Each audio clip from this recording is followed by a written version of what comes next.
D'ores et déjà, sur la base de la réciprocité, le Mali décide de rappeler ses ambassadeurs accrédités dans les États membres de la CEDEAO et de la fermeture de ses frontières terrestres et aériennes avec les États concernés.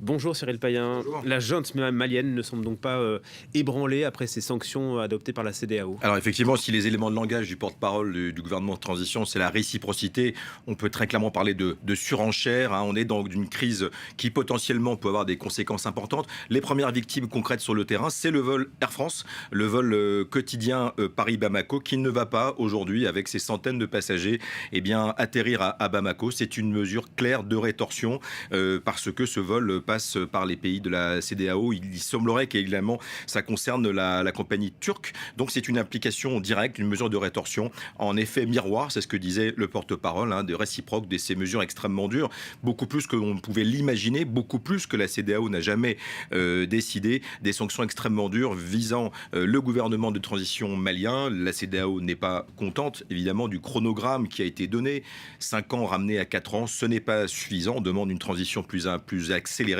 je dirais. Donc on est dans une période difficile et du côté malien, évidemment, il y a beaucoup d'incertitudes et d'inquiétudes parmi la population qui, une fois de plus, et je ferai un parallèle avec le terrorisme, où la lutte contre le terrorisme est un peu pris entre deux feux et se pose des questions sur les conséquences directes de fermeture de frontières, d'implications économiques après ces sanctions assez dures. Donc on est vraiment dans l'expectative, on le sent bien à Bamako.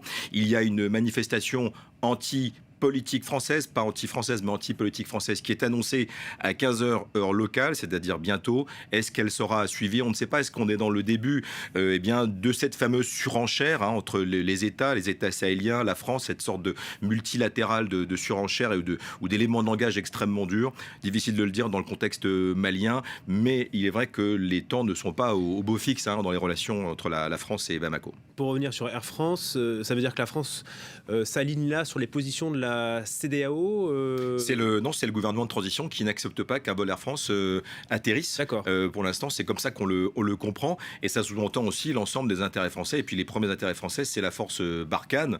Je me permets de paraphraser. C'est-à-dire que la force Barkhane, c'est plus de 5000 hommes et femmes qui sont à pied d'œuvre dans le Mali, dont on sait qu'il y a un redimensionnement, un repositionnement. Mais va-t-il s'accélérer? Parce que les forces d'état-major français nous disent qu'aujourd'hui, la coopération n'a pas changé. Il y a des opérations de coopération entre les FAMA, les forces maliennes, et Barkhane, mais personne ne sait si cela va durer. Et cette position, nous dit l'état-major, un peu schizophrénique, parce que sur le terrain, on nous dit que rien ne change sur le plan de la coopération militaire, qui est extrêmement importante, mais sur le plan politique, on sent qu'on n'est pas du tout sur le même braquet.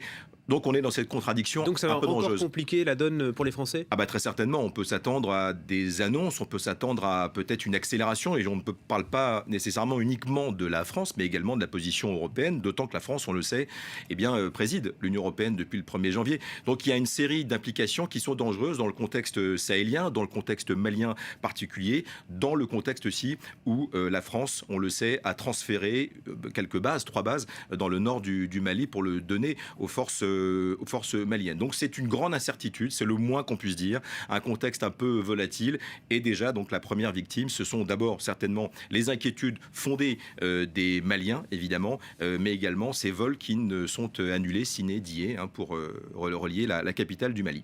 Merci beaucoup Cyril.